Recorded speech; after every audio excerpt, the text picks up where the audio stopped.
নমস্কার বন্ধুরা, কেমন আছো সবাই? আশা করি সকলেই ভালো আছো। আমার চ্যানেলে সবাইকে স্বাগত জানিয়ে আরও একটা নতুন ভিডিও শুরু করছি। মুসলিম ধর্মের মেয়ে হয়েও কেন হিন্দু ঘরে বিয়ে করেছি, আজকে চলো তোমাদেরকে সমস্ত সত্যিটা জানাবো। তো অনেকেই আমাকে কমেন্ট করেছো, তাদের মধ্যে খুশি খাতুন রয়েছে, আরও তোমাদের নামগুলো অতটা আমার কিন্তু মনে নেই। তো চলো আজকে তোমাদেরকে সত্যিটা জানাবো। তো এর জন্য ভিডিওটি কিন্তু তোমাদের সম্পূর্ণ দেখতেই হবে। ঘুম থেকে উঠে সবার ফার্স্টে আমার কাজ হলো সকালের জলখাবারটা তৈরি করে নেওয়া। যেহেতু শাশুড়ি মা বাড়ি থাকে না, ভোরবেলা হলেই কিন্তু সে তার কাজে বেরিয়ে যায়। তো মা চলে যাওয়ার পরে পুরো সংসারের দায়িত্বটাই থাকে একেবারে আমার উপরে। তো সকাল থেকে উঠে একটার পর একটা কাজকর্ম করতে করতে বেলা কিন্তু ঠিক পার হয়েই যায়। আজকের জলখাবারে আমি তৈরি করছিলাম লুচি, তার সঙ্গে আলু চচ্চড়ি। যেদিন ভাবি যে একটু লুচি বা রুটি তৈরি করব, সেই দিন না একটু সকাল সকালেই ঘুম থেকে উঠি। কারণ এই তোলা উনুন তো সহজে কিন্তু ধরতেই চায় না, তো অনেক কষ্ট করে ধরে তারপরে কিন্তু একটার পর একটা রান্না কিন্তু আমাকে কমপ্লিট করে নিতে হয়। তো এদিকে হচ্ছে আমি লুচিগুলো ভেজে নিচ্ছি, আর তোমাদের দাদাভাইও কিন্তু ঘুম থেকে উঠে গেছে। ও ফ্রেশ হওয়ার মধ্যেই কিন্তু আমার টিফিনটা প্যাক করে দিতে হবে। আমি কখনো ভাবিনি যে আমার ভিডিও দূর দূর থেকে মানুষজন কিন্তু দেখবে, তারাও কিন্তু মোটামুটি পছন্দ করবে। তো ইউটিউবে শখের বশেই কিন্তু আমার ভিডিও বানানো, তো তার থেকেই কিন্তু আমার ভিডিওর প্রতি এতটা আগ্রহ জমে গেছে। তো এখন যদি আমি ইউটিউবে ভিডিও আপলোড না দিতে পারি, তাহলে কিন্তু আমার একেবারেই কিন্তু ভালো লাগে না। তো তোমাদের জন্য ইউটিউবে আমি সবসময় চেষ্টা করি আমার সংসারের টুকিটাকি কাজকর্ম নিয়ে ভিডিও বানিয়ে তোমাদের মাঝে আপলোড দেওয়ার। অনেকেই বলে আমি কেন সেজেগুজে ভিডিও করি না, কারণ আমার চ্যানেলের নামই দেওয়া রয়েছে সোমা বিশ্বজিৎ অফিসিয়াল ব্লগ। আর আমি আমার দৈনন্দিন লাইফস্টাইল কিভাবে পালন করি সেটা নিয়েই কিন্তু আমার ইউটিউবে ভিডিও করা। তো দেখো, প্রত্যেকটা লুচি এতটা সুন্দরভাবে ফুলছিল, আর ফুলকো ফুলকো লুচি খেতে ভীষণ কিন্তু ভালোবাসি আমি। তো এখানে আর মোটামুটি দুটো তিনটে লুচি ভেজে নিলেই কিন্তু আমার লুচি বানানো কমপ্লিট হয়ে যাবে। আর আগে থেকেই আলু ছোট ছোট করে কেটে নিয়ে আলু চচ্চড়িটা কিন্তু আমি বানিয়ে নিয়েছিলাম। এবার পালা হচ্ছে তোমাদের দাদা ভাইয়ের টিফিনটা প্যাক করে দেওয়া। চলো এবার তোমাদেরকে বলেই ফেলি যে মুসলিম ধর্মের মেয়ে হওয়া সত্ত্বেও কেন হিন্দু ঘরে বিয়ে করেছি। অ্যাকচুয়ালি আমি কিন্তু কোনো মুসলিম ঘরের মেয়ে নই, আমি হিন্দু ঘরেরই কিন্তু মেয়ে, আর আমার বিয়ে হয়েছে একেবারেই কিন্তু হিন্দু ঘরে। তো অনেকেই এটা সন্দেহ করছিল, কারণ আমি রমজান মাসের কিছু ভিডিও আপলোড দিয়েছিলাম আমার ইউটিউবে। তার থেকে অনেকেই মনে মনে করে নিয়েছিল যে আমি সত্যি মুসলিম ধর্মের মেয়ে, কিন্তু একেবারেই নয়, আমি কিন্তু হিন্দু ধর্মেরই মেয়ে। তাই যাদের আমার নিয়ে ভুল ধারণা রয়েছে, আশা করছি তোমাদের সেই সমস্ত ভুলগুলো অবশ্যই কেটে গেছে। আর যারা আমার আগের ভিডিও দেখোনি, তোমরা যদি দেখে থাকো তাহলে কিন্তু অবশ্যই বুঝতে পারবে। এদিকে তোমাদেরকে বলতে বলতে তোমাদের দাদাভাইয়ের কিন্তু টিফিনটা আমার গুছিয়ে দেওয়া কমপ্লিট হয়ে গেছে। তারপরে কিছু বোতল আমি পরিষ্কার করতে বসে পড়লাম, কারণ আমরা কিন্তু কলের জলই সচরাচর খেয়ে থাকি রেগুলার। তাই কলের জলে একটু তো আয়রন থাকবেই। তাই বোতলের নিচে হালকা কিন্তু আয়রনের লাল কালারের দাগ পড়ে গিয়েছিল। তাই তো সেই আয়রন ওঠাতেই এখানে হচ্ছে আমি আয়রন পাউডার কিন্তু দিয়ে বোতলগুলো ব্রাশের সাহায্যে বেশ ভালো করে কিন্তু আমি পরিষ্কার করে নেব।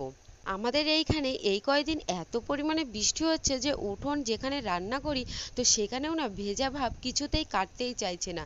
যতদিন না ঠিক মতো রোদ্দুর আসবে, তো ততদিন আমাকে এইভাবেই কিন্তু কষ্ট করেই রান্না বান্নার সমস্ত কাজকর্ম কিন্তু সংসারে সেরে নিতে হবে।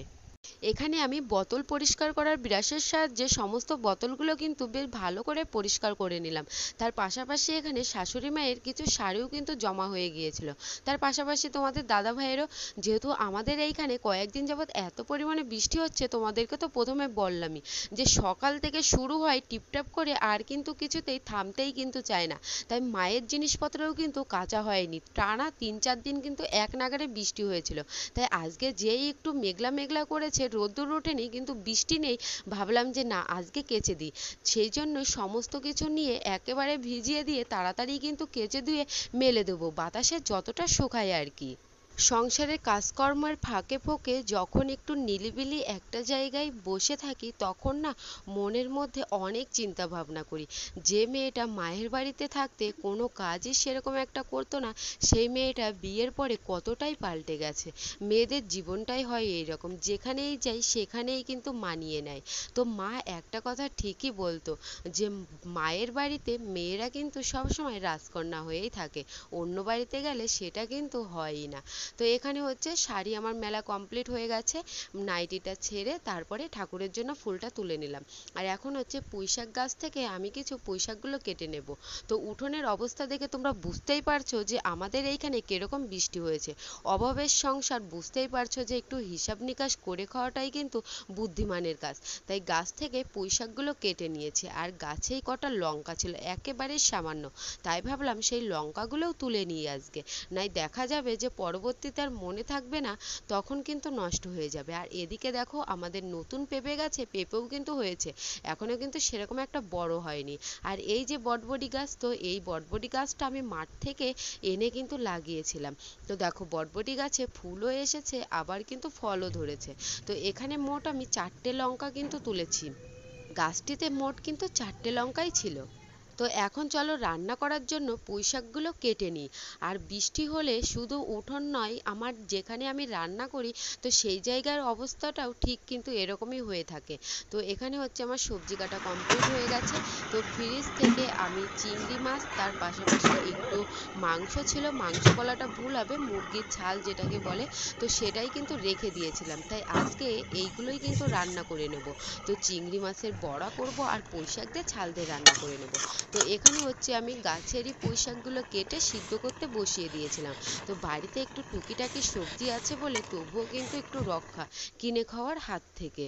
পুঁইশাকগুলো এখানে আমি সিদ্ধ করে জল ঝরাতে রেখে দিয়েছিলাম। তারপরে একটু তেলের মধ্যে সামান্য একটু পেঁয়াজ কুচানো, একটা দুটো লঙ্কা দিয়েছি, দিয়ে একটু লবণ দিয়ে বেশ ভালো করে ভেজে আদা বাটা, রসুন বাটা আর জিরে বাটা সমস্ত কিছু দিয়ে বেশ ভালো করে কিন্তু মশলাটা কষিয়ে নেব।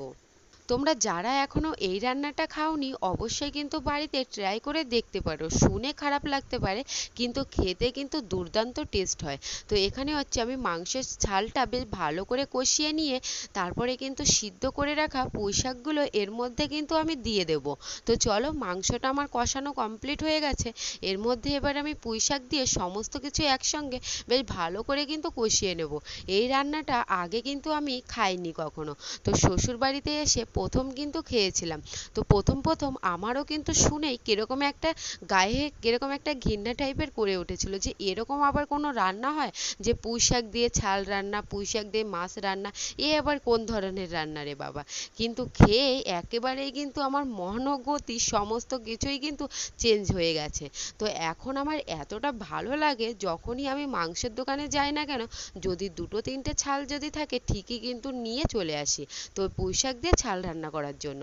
তো এখানে দেখো আমার কিন্তু রান্না কমপ্লিট হয়ে গেছে। আর এখনও কিন্তু আমার চিংড়ি মাছের বড়াটা করতে হবে। মায়ের আগের দিন কিছুটা চিংড়ি মাছ নিয়েছিল, একেবারে ছোট চিংড়ি, তো সেটা একটু রান্না করা হয়েছিল আর কিছুটা আমি কৌটার মধ্যে ফ্রিজে রেখে দিয়েছিলাম। তাই সেই চিংড়ি মাছটা বের করে নিয়েছি, এর মধ্যে একটু পেঁয়াজ কুচানো, বেসন, লঙ্কার গুঁড়ো, সমস্ত একটু জিরের গুঁড়ো, লবণ আর হলুদ দিয়ে বেশ ভালো করে জল দিয়ে মাখিয়ে নিয়ে গরম তেলে কিন্তু চিংড়ি মাছের বড়াগুলো তৈরি করে নিচ্ছি। এই ছোট চিংড়ি মাছের বড়া খেতেও কিন্তু ভীষণ ভালো লাগে। তোমরা এই রান্নাটাও কিন্তু অবশ্যই কিন্তু ট্রাই করে দেখতে পারো।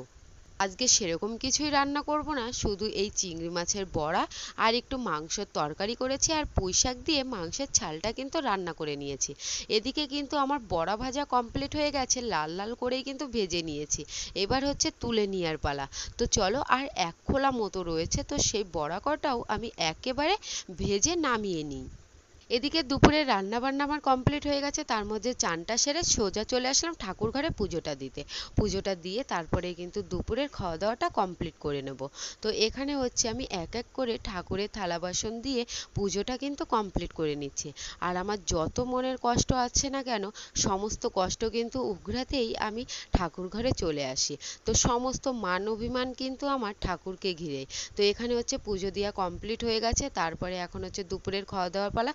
তোমাদের দাদাভাই দুপুরবেলা আজকে অনেক লেট করে এসেছে। ভিডিওটি যদি ভালো লেগে থাকে তাহলে অবশ্যই চ্যানেলটিকে লাইক, কমেন্ট, শেয়ার করতে ভুলো না। তোমাদের দাদাভাই তো পুঁইশাক আর ছাল দিয়ে তৃপ্তি